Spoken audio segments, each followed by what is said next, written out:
everybody. Welcome to the very first episode of On the Clock with Caroline. I'm Caroline Clarke, Chief Brand Officer, Women of Power at Black Enterprise. And I'm really thrilled to be launching this series where we're going to spend a little bit of time with a broad cross-section of people, just trying to understand how we are navigating through this extraordinary time in our lives, day by day, one day at a time. That's the only way to take it, right? So our very first guest, I'm thrilled, is someone who's become a dear friend of mine in a very short time. Crisis has a way of creating, intensified friendships, which is a silver lining. So our first guest is a social activist, an entrepreneur, and author of a beautiful book, The Bold World, a memoir of family and transformation. If you are looking for something to help get you through this time, this is a perfect way to spend it. Read this book. It is beautiful, it is moving, it is honest, and it is original. And it discusses things that we need to discuss as a community, particularly in the Black community. And so I am thrilled to welcome Jodi Patterson. Hi, Del. Hi, how are you? I'm good. So listen, I'm not trying to call you out, but I'm seeing a little bit of subway tile, and I'm wondering where in the world you are, girl. So, there are 7 of us in my house that are all needing space to work and to learn. And so I'm in my bathroom. It's literally the only space that's available and that has light. And I'm hoping it has Wi-Fi. Well, it has light, it has Wi-Fi, and it has good acoustics. So, well done. Good. Now, everything is flexible these days, right? We have to be mobile and flexible. You have to be super, super flexible. So, the first thing we need to talk about is the fact that you are one of the very fortunate people who actually had COVID-19 and came through it, and thank God are on the other side of it. So these stories are only just starting to emerge. And I think it would be helpful to talk to us about what exactly you experienced in terms of symptoms and how you navigated just getting through to recovery.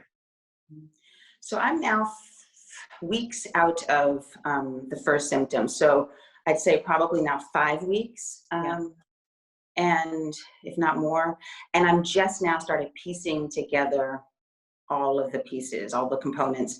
For a long time, it was a blur and I couldn't quite connect the dots, but now that I've had some time to think and to look at my notes, because I journaled through this whole process and stayed in touch with friends like you, I am seeing trying to see the big picture. Yeah. My symptoms were so atypical. I had exhaustion, right? But I'm a mom of 5. I'm on any given Wednesday, I'm exhausted. But I was really, really tired that particular week, and I was traveling a lot and working a lot, and so I had some exhaustion. I had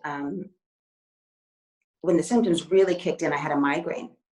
I had a debilitating migraine that was like a piercing knife almost in my head, and then all the way down my spine. Wow. So much that I couldn't get out of bed. And then I had chills and these strange body twitches that I can only sort of put into language now because I'm hearing other people have them, sort of like spazzes, where, almost like currents going through your body. And so I was feeling that in my limbs, my arms and my legs, and these sort of surges. A slight fever. I barely was at 100, sometimes 99, and that was just for a few days. Loss of smell. And it's funny because that loss of smell, I just realized it was loss of smell. For a long time, I was thinking that, I was like, I haven't showered in a couple of days because I was really sick. I don't smell. Right. Isn't that true? I thought it was just, I noticed that I wasn't smelling the things that I would normally smell. Air, right. Body and breath. And the things that were around me, flowers. At the time, I was in the hospital. Right. But now that the language is coming out and the stories are being shared, I realized I had lost my sense of smell. Yeah. And brain fog, which has continued. And I don't mean that in a funny way. I really mean, I can't get words out. I have to say, what's that thing that looks like this, that sits over there? And they're like, blender, mom, blender. So brain fog. And that was a lot of, for weeks, I've maintained that, some of those. And now, weeks later, I have zero fever. I've never had any respiratory issues. Thank goodness. But if you looked at what the news was tracking as symptoms for COVID and symptoms for like the flu, usually they were putting me on the flu. Like my symptoms were falling more on the flu side, chills and shakes, but you were tested. And so you're one of the, I mean, testing is such an issue. It remains an issue, right? There's so many people who've had symptoms, and in some cases severe symptoms, but they haven't been able to get tested. In your case, you're one of the people who actually shows up in the statistics because you tested positive. Yeah, and I think a lot of that is who gets tested and who doesn't. Is a lot of it is timing. When in the crisis, did you hit? Yeah. A lot of it is regionality. Where are you? Right? What state is your state in? What state of emergency is your state in? Right. And then also all of the biases. Who deserves, quick, immediate response? Yeah. Right? You had to really advocate to be tested, right? You've talked about showing up as a Black woman, needing medical assistance, and particularly now when the statistics are making it devastatingly clear that the African American and Black community, the LGBT communities are overarching in both contracting and dying from this virus.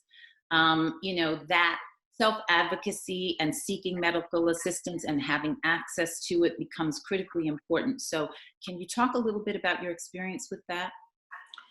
I'm so used to being an advocate, right? All day long, I advocate for my kids in my home, my 5 children. I advocate for children all over the world. I advocate for communities that have that I feel have been overlooked, particularly LGBT communities and Black families and moms. And then here I find myself in a situation where I needed someone to advocate for me. And I had no physical presence of an advocate. I took myself to the hospital in like whatever I could grab. It was like a Black hoodie, some men's pajama pants, and some Nike sneakers. And I showed up and no one saw me, in a sense, right? And I know that is an issue in terms of just hospitals in general. You become a patient. But I felt that, and I felt that multiplied as a Black woman, and a Black woman without a title, and a Black woman without, I hate to say it, a purse and a bag, and the things that our mothers and our grandmothers have taught us. When you walk outside, you put your best foot forward so that people see you and understand you. And so in the hospital, what we find is that we just don't have all of the presentation that lets people know something about us. Yeah. And so we rely then, we're subjected to our biases. And I felt that. And so I had to really I had to think strategically when I was sick, which is a hard thing to do. But I had to think about who's going to advocate for me, who's going to be able to speak the language of hospitals, which is a serious language, and the language of authority and compassion. It's like and I literally made a list in my journal. Okay, who are the folks who are on my A team? Yeah. And I just went down that list and I made sure I stayed in touch with them every single day for the 2 weeks that I was in the hospital. Yeah. Now, we're all living in a reality where there is more isolation than we're accustomed to, right? So you have people in your home. Some of us have people in our homes, others live alone. But regardless of where we are on the spectrum, there's greater isolation. There's less, there's more social distancing. But when you were in the hospital, you were completely isolated and quarantined. And I know you developed sort of a rhythm that kept you going and got you through it. And I think that can be really instructive to all of us as we're dealing with, sort of the rigidity of the restrictions around how much we're able to reach out and see other people and do things. Talk about that system, because I think what's important in this case in particular is that you were navigating time and space, but you were also navigating fear, because there's still so many more questions around this virus than answers. And you didn't know how bad it was going to be or what your mortality reality would be. And your family couldn't even come visit you. So how did you get through that time? Ooh, sorry. Luckily I have this setup typically in my normal life pre-COVID, where I spend a lot of time alone. I'm a person that loves pattern. I have all kinds of rituals that other people think are annoying, but they work for me. And so I applied those because it's hard in crisis to do something different. Oftentimes we do what we know. And I know pattern and I know habit and I know things that are self-soothing. Yep. So I tried to remember to do the things that I really enjoy from the hospital room, which was, just a tiny little box. Right. And so I made sure that I walked in circles every day and stretched, little stretches. I made sure that I cleaned. I mean, I like to clean my house. And so I would say to the nurse, no, I'll clean, I'll get the garbage. She's like, but you can't leave. I'm like, but I'll just pack it up. And, I did the things. I cleaned my room. I wrote for 10 hours a day, sometimes literally 10 hours a day. I exercised, which is really just stretching, for 2. I meditated. I had my lotions and body washes and facial washes. And so I did that process every day.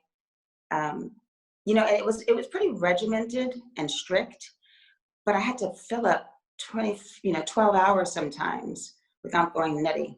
Yeah. And so I think about that. And when I came out of the hospital, I came back home, I still remembered that feeling of, okay, what makes me happy?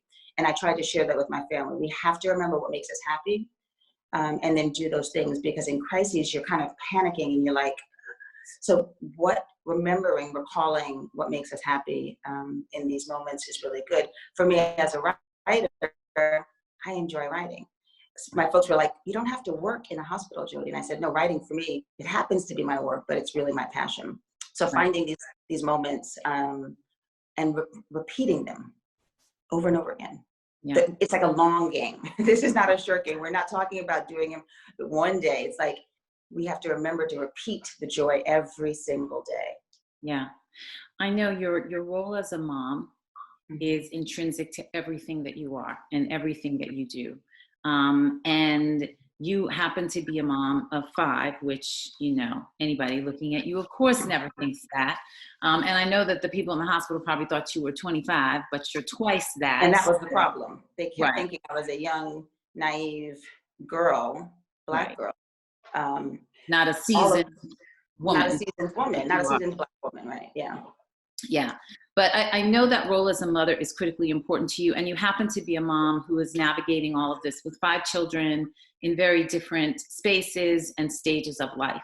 So I know your daughter, Georgia, your first baby girl, is overseas in Europe. And then you have boys, at home of different ages and stages. Can you talk about navigating that, and how do you deal when you have a child who is still overseas, you can't put hands on her, even though she's a grown woman, and then you have boys at home who are at different stages? How are you helping all of them to navigate through this and stay positive?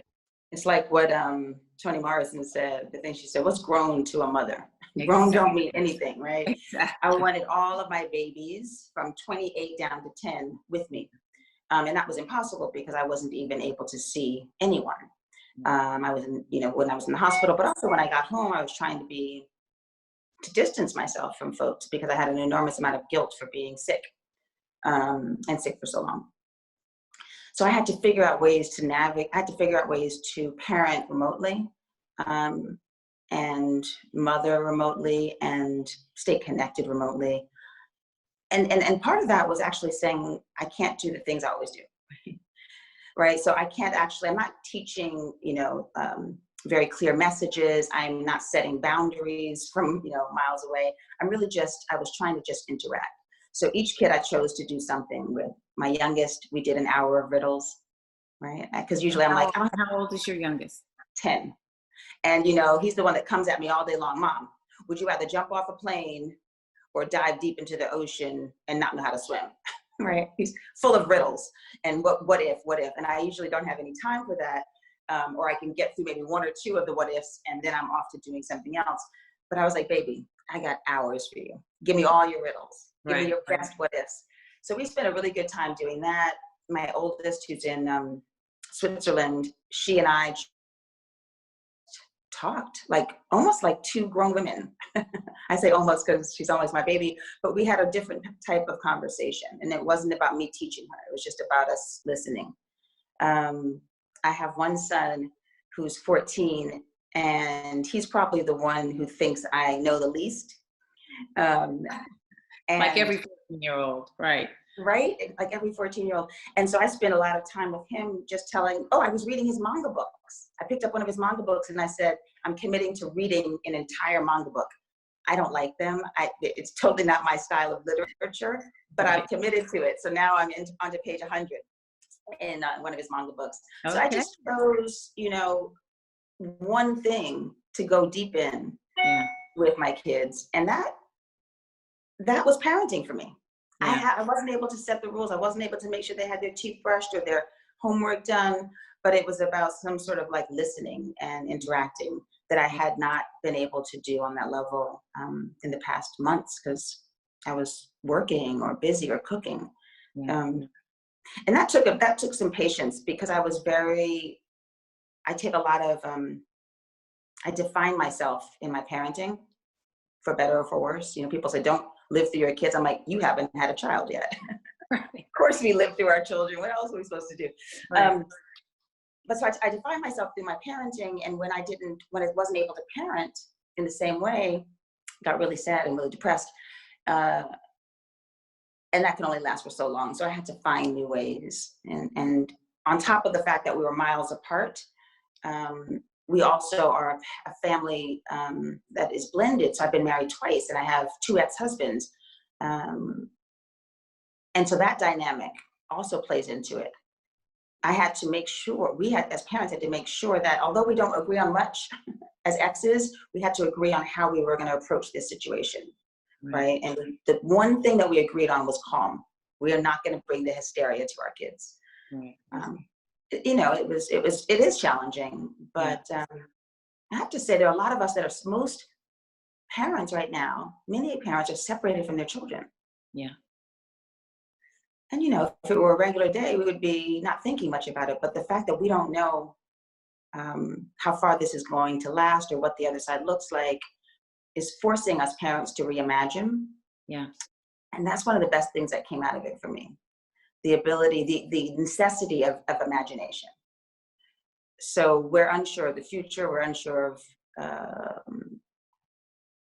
tomorrow and finances and food and health, but we can use our imagination to create what tomorrow should be. Yeah. Mm-hmm. So as we talk about, the broader picture and how this is all impacting the Black community, the LGBT community in, really, really significant ways.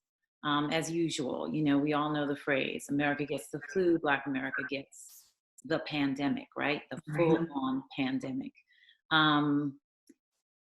I know that, these communities mean a great deal to you. So when you think about imagination, reimagination, what sorts of suggestions, solutions, potentially, can we come up with? And I know in your role as head of the board of the Human Rights Campaign, this is something that you all have really stepped into in a significant way. Can you first just tell us what the Human Rights Campaign is for those who don't know?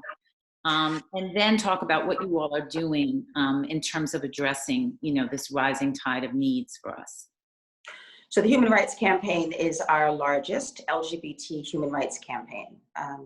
And we have programs that speak to and address and live in communities that are underserved and invisible to some folks. So LGBT communities, Southern communities, faith communities, communities that wrap around children and teens, and the global issues around the LGBT community. So we have 11 programs that run and help change hearts and minds with everyday people.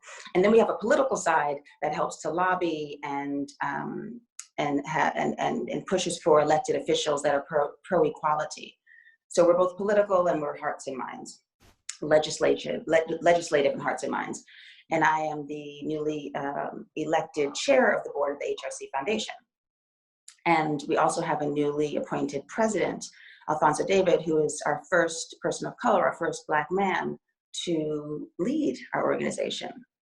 So it's a time that's I believe I'm the first Black chair. Yeah, I believe you are. Yeah, and that's really not so much of it's a reflection on the sign of our times that in 2020, we have our first Black leaders in many areas, and I'm like, okay, come on, guys, let's catch up. Right. But we're happy that we are in this moment, because I think a lot of what HRC has done has been preliminary work. So to say that we are somewhat prepared for this moment of COVID is a strange thing to say. Yeah. But it is true in many ways. So in the neighborhoods that are hit the hardest, in our poor neighborhoods, in our neighborhoods of color, in our LGBT neighborhoods, HRC has built community there. So we can go directly there to help serve needs and to help speak for folks and speak with folks. And so, and I look at that and I think, okay, how can our families think in similar ways, right? Because HRC is this very healthy, robust organization with a very healthy, robust board and a very healthy, robust budget. And I look at my family and I think, how can we be robust? How can we be healthy financially and socially and sturdy, right? And a lot of it is pre-planning. What are the systems that we've set up to support so that we can rebound from things, so that we can address issues when they come up that we're not expecting? But it's like a lot of forward thinking. So what I like about my work at HRC is it allows me to work with communities that I respect and that I'm a part of, but it also allows me to be a better parent. They don't know it, but I'm actually drawing from HRC and thinking, how can I take these lessons of an institution that actually works and bring it to my institution as a family? And then I do the opposite. I think of, what have I done at home that really works, right? As a mother, taking a bird's eye view of the situation and then bring that to the board. So a lot of the work I do at HRC is bringing a motherly perspective. And I don't mean motherly like hugs and kisses and snuggles. I mean motherly like strategic architectural thinking, right? What is this? What am I building? I'm building family, I'm building children, I'm building a community. And then I bring that, and a lot, I know I'm going on a tangent, but this idea of building community is very important right now. Yeah. And this idea of reimagining. You asked me, how can we reimagine? Folks think that people might think that word is trivializing a moment right now with a lot of death and a lot of loss and a lot of illness, and I'm not trivializing it. What I mean is that we're going to have to use some flexible mind work, some of that brain that designs things that have not yet been done, to change one system, which clearly is not working, to another system. So change one system that has been based on, the highest return, the most efficiency, and change that to something much more humane. That is sort of like from the bottom up, right? A more humanistic relationship approach. And that's how we build our communities. And so I think a lot about this, Caroline. It's all I'm thinking, like, how do we build a community, whether it's a board or a home? Yeah. Do you think that we have the capacity? I think across all platforms in our lives, this is shifting things. Mm-hmm. And as you said at the outset, there's so much uncertainty that we're navigating. And it's why I see your journey with this illness, in the eye of it, as really sort of helping you to prepare for dealing with where we are now, because we're all dealing with this illness, whether we have personally had it or cared or known anyone who personally has it. No one is not impacted. And I don't think we're yet even aware of fully how we're being impacted. But the one thing we know is that we're navigating just extraordinary uncertainty without, frankly, a tremendous amount of leadership. Mm-hmm. So it calls upon us to lead, right? And I think particularly because of how this is impacting our community, we are going to have to lead our way through and out of this. Mm-hmm. We know that. And so one of the things I'm hoping to use these conversations to do is how can we best utilize the time we have now each day? What can we do, all of us, to somehow help propel all of us through and out of this? Are there any things that you've, thought about or talked to your children about? Are there things that your children even have said that have struck you in their vision for, how to survive this, all of us, and ultimately thrive beyond it? Yeah. And yes, I have some thoughts on that. And these are lessons that I was thinking about in general as parenting lessons, right? And so whether we're parenting our children or mothering a board or mothering a nation, some of these principles are evergreen, right? And so one of the things that I know is really important is to dial down the panic, right? Dial down the drama and sort of usher in the calm. And so I've been doing that I've been trying to do that every day with myself and with my children. And it's the way we speak and it's the words we choose. And it's just an understanding that we have to bring as parents calm. That doesn't mean that we don't think it's serious, but when we are in a state of panic, we're not going to be thinking as clearly. We can do panic for like a short amount of time, but not long. So dialing down the panic and ushering in the calm is really important. Relying on optimism and humor, like it's just something that we as humans need, and we need it to get through time, and we also need it to clear our brain. It's like breathing in coffee to clear the scent. You have to like have humor in the days to sort of clear the air and get a reset. You know what I mean? I think this is also a time to really encourage our children to be activists. So the knee-jerk reaction is to shelter our kids from all of this and maybe only give them little bits of doses of the reality. Right. And to some extent, they don't need to be getting the minute by minute updates on severity of the issue. If you're trying to dial down the panic, then you have to limit their exposure, right? And you have to limit your exposure to the news, right? Right. And your children's exposure. But the idea of building activists is important right now, and it's going to pay off in 5 years, which seems so far from now. Yeah.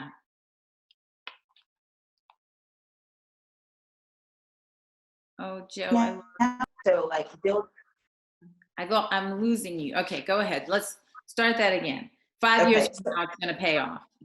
I think when we talk about building activists, it feels like something very far outreaching, and it might serve us 5 years from now, but that's what families have to start looking at. How are we going to survive this and come out of this and rebound from this virus 5 years from now, right?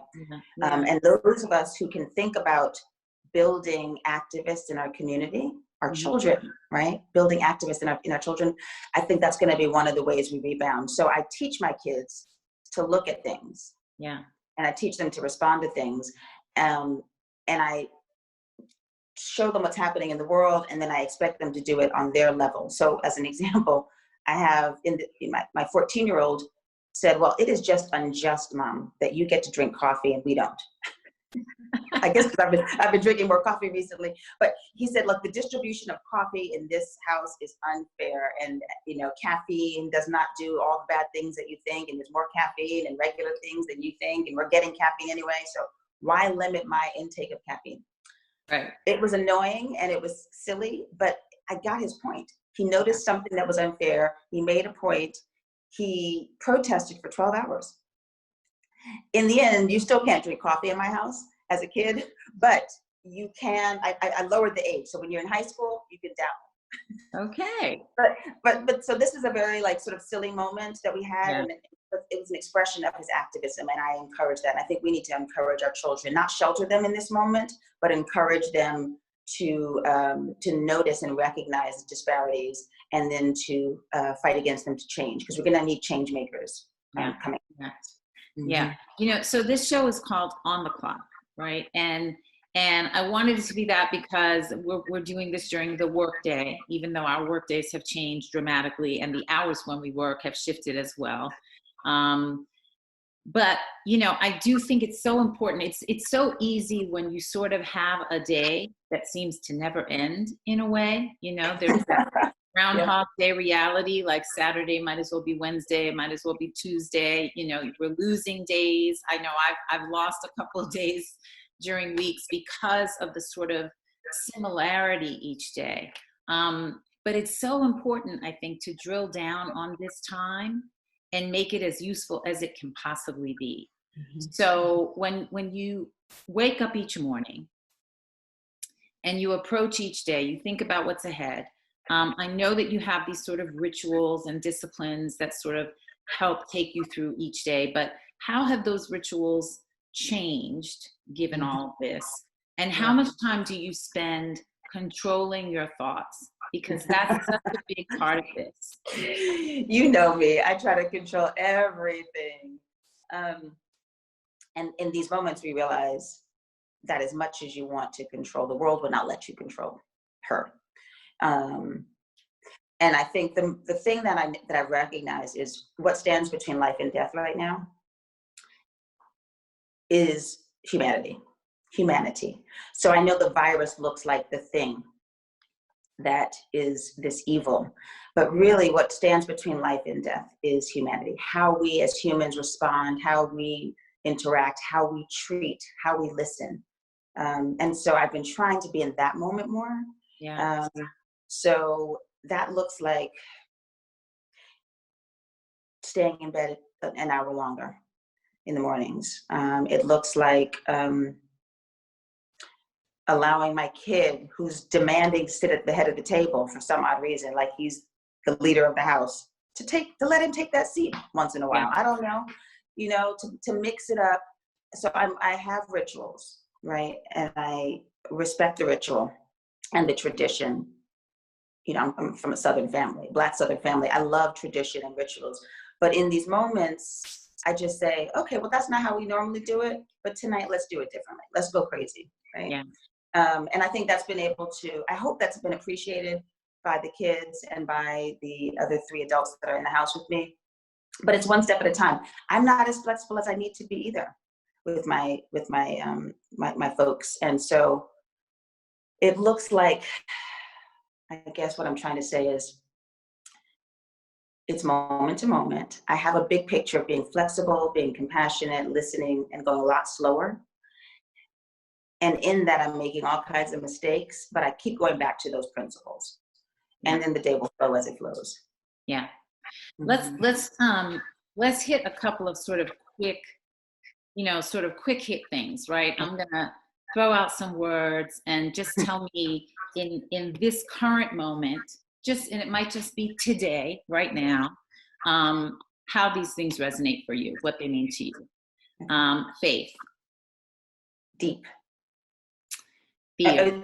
Am I giving one word answers or can I elaborate? You can come at it however you want. My faith has deepened. I mean, in all of my trying moments where people have said, well, how does faith play into this? I've gone a bit deeper. And so I have to tell you, I'm not doing all of the Zoom Sundays. Sometimes I'll pop on and watch my pastor at Abyssinian live, but mostly it is prayer at dinner time when we're all sitting down. It is prayer at night to say thank you. It is prayer to ask questions. And it is a faith in this like larger understanding that we have as humans infringed on the earth and on the animal, and then just asking forgiveness for that and dialing back. So my faith has deepened. Fear. Oh, wow. I've had a lot of fear around sustainability of the family. And that has shown up in my annoyed tone, my snappiness with people, my, urgency to trim our expenses quickly. I say, look, if you're gonna let the water run, you're throwing dollars away. Right. If you're taking paper towels, drying your hands and throwing those paper towels in the garbage, we're wasting our money. So fear of how do we sustain ourselves? And that, I tell you, that keeps me up at night. Yeah. No joke. Yeah. And it's like, and I think sometimes, and I'm hearing myself talk right now, and that fear that I just talked about, we're on very small levels of, paper towel and food. But if I take a step back and really look at that, what I'm saying and what I'm asking myself is, the way we used to do it, does that work? Right. And we know it doesn't. And so right. I'm looking at the small things and the big things and trying to think of, how do we move forward? And that is fear, because it's fear of the unknown. Right. Yeah. Freedom. Ooh, I take a run every day for about 30 minutes in my neighborhood, and that feels like freedom. My air, my breathing is intense, my mobility, right? I'm not in one house. So freedom for me right now is just a run, a 30-minute run through Bed-Stuy, Brooklyn. We got to find our freedom. Yeah. Creativity. This has blossomed in our house. So I've always been a creative person, and I use it in my daily activities. But right now, so we do creative moments at dinner time every night. So it's either a series of riddles or a crossword puzzle or a game. I just finished my children's book, which is called Born Ready, a true story of a boy named Penelope. And so I'm constantly trying to be creative, because for me, that just lubricates the mind. And I feel, like I can make it through the next day, month, year. And so I've been encouraging my kids to be creative. And when is your children's book coming out? Ooh, child. I thought all I had to do was write it. This has settled all the schedules, right? Well, I thought I just write the book and then it comes out. The illustrator has been so specific with the details, and that just finished. And then you have to, so I think, by the end of the year, you'll see it on shelves. Yeah. Sorry? That's exciting. Something to look forward to. I think having things to look forward to becomes magnified now. Yeah. And the thing about we all want to know what happens in the future, but that future is partially determined by right now. Yeah. So we gotta create these things. And that goes back to my idea of reimagination and imagination, and how that's not a silly thing. If we can sit down and start to draw things out, and if we can sit down and start to map things out visually, with our kids, with ourselves, it just feels like we're part of the solution. So I actually got some coloring books and some sketch pads and some pens. I really don't like drawing because I feel I'm not very good at it, but we're going to be doing that at the dinner table, sketching and drawing. Yeah. So the last thing, time. When we do eventually reach something beyond this time, we don't know what it's going to be. But what is your hope for the ultimate gifts that this time gives us? Right. If we don't hear the message in this moment, then what has it been for? I think I would love for us to have a sense of compassion, humanity, stillness, right? Many of us are learning to be still. And here's a big one. I've been thinking a lot about this: biomimicry. And that is I'm not a scientist, but what I take from biomimicry is that you look at biology, you look at nature, and then you mimic it, right? And so in a lot of our interesting technologies, like the thing that you go through in the airport when you do your hands up like this. Oh, yeah. The detector. Yeah. It's based on echolocation, how bats see from sound waves, right? So that's biomimicry. And I think, okay, what can we learn from this? How do we mimic nature and not try to make nature mimic technology, but really use ourselves or mimic ourselves after nature, and use our technology to enhance nature, but not to fight against it. So if we can come up with ways to be more like nature and like biology, and I'm not saying X out technology, I'm saying use technology to mimic nature, I think we'll be better off. I think that the learning right now is about listening to nature. And I'm not a tree hugger, but it's it is so clear right now that we have screwed with nature. How fast we go, how large our footprint has been, how sloppy we are, how many things we do a day. I mean, we need to dial it back. It is unnatural, and right now we're seeing unsafe to fly to 3 different cities in 3 days, like I was doing. Right. So do less. If we could do less and still be the humans that we want to be, that would be Right. amazing. Amazing. Yeah, unnatural, unsafe, and we are now unfortunately being shown unsustainable. Unsustainable. So, the sustainability issue is huge. Jody, thank you so much.